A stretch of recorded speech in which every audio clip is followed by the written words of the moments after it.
সুপ্রিয় দর্শক আসসালামু আলাইকুম। সাবিয়াস রেসিপিতে আপনাদের স্বাগত। আজকে আমি আলু পরোটা তৈরি করব, একদম ফুলকো এবং নরম তুলতুলে। সকাল বিকালের নাস্তায় এবং বাচ্চাদের টিফিনেও কিন্তু এই পরোটাটা দেওয়া যাবে। আর তৈরি করা খুবই সহজ। চলুন তাহলে দেখে নিই আজকের রেসিপিটি। পরোটার জন্য আমি প্রথমে ময়দার একটি ডো তৈরি করে নেব। এটা ময়দা বা আটা দিয়েও কিন্তু তৈরি করা যাবে। আমি এখানে 2 কাপ ময়দা নিয়েছি, আর লবণ দিয়েছি হাফ চা চামচ, আর তেল দিয়ে দিলাম 2 টেবিল চামচ। এখন তেল দিয়ে ময়দাটা খুব ভালোভাবে মেখে নিতে হবে। এভাবে একটু ঘষে ঘষে মেখে নিতে হবে যেন প্রতিটা ময়দার গায়ে তেলটা খুব সুন্দরভাবে লেগে যায়।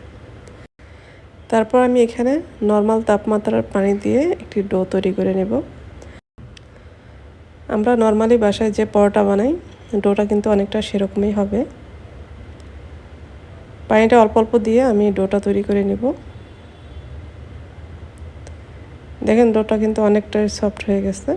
এখন আমি এটা ঢেকে রাখবো। একটি র্যাপার দিয়ে এটা ঢেকে আমি 10 থেকে 15 মিনিট রেখে দিব। তখন কিন্তু ময়দাটা আরও বেশি সফট হয়ে যাবে। এদিকে আমি আলুর প্রিপারেশনটা করে নিব। আমি আলুটা আগে থেকে সেদ্ধ করে নিয়েছি। এখন এইভাবে একটি গ্রেটার দিয়ে গ্রেট করে নিব, বা এটা আপনারা ম্যাশ করেও নিতে পারেন। সম্পূর্ণ আলুটা আমি গ্রেট করে নিব।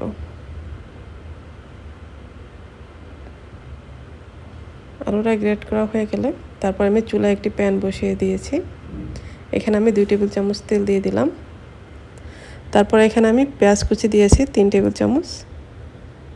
পেঁয়াজটা একটু ভেজে নিব।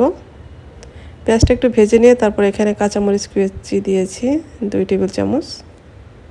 ঝালটা আপনারা কমিয়ে বাড়িয়ে দিতে পারেন। তারপর যে আলুটা রেখেছিলাম সেদ্ধ করে, ওই আলুটা দিয়ে দিলাম। আলুটা দিয়ে একটু মিশিয়ে নিব। তারপর এখানে আদা রসুনের গুঁড়া দিয়েছি আমি 1 চা চামচ করে, আর গরম মশলার গুঁড়া দিয়েছি 1 চা চামচ। এখানে আপনারা আদা রসুনের বাটাটাও দিতে পারেন। আমার কাছে গুঁড়াটা ছিল তাই গুঁড়াটাই দিয়ে দিলাম। এখন সব কিছু খুব ভালোভাবে মিশিয়ে নিব। এখানে আমি স্বাদ অনুযায়ী লবণ দিয়েছি।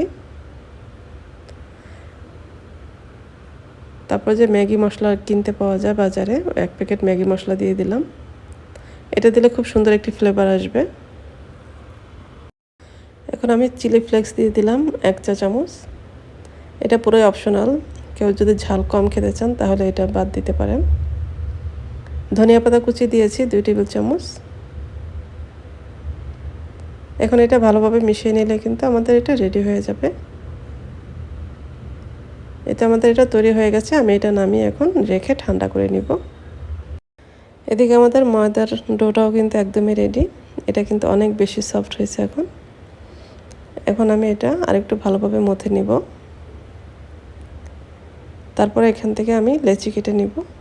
এখানে বড় টাইপের রুটি বানাইলে এখানে 3টা রুটি হবে, আর একটু ছোট বানাইলে মিডিয়াম সাইজ হলে 4টা হবে। আমি এখানে একটা লেচি নিয়ে তারপর এখন রুটি বানিয়ে নিব। একটু ময়দা ছিটিয়ে নিলাম। তারপরে প্রথমে আমি ছোট একটি রুটি বানিয়ে নেব। তারপর এখানে যে আলুর পুরটা রেডি করেছিলাম, এখান থেকে আলুর পুর দিয়ে দিব। তারপর চারিদিকটা এভাবে মুড়িয়ে দিব। মুড়িয়ে তারপর আমি এটা আবার বেলে নিব। এটা একদম হালকা হাতে বেলে নিতে হবে।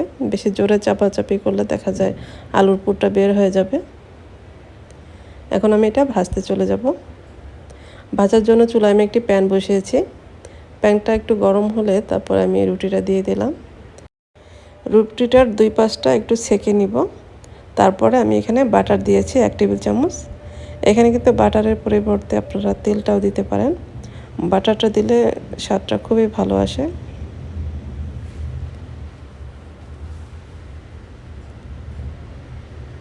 তারপরে এভাবে উল্টে পাল্টে একটু ভালোভাবে ভেজে নিব।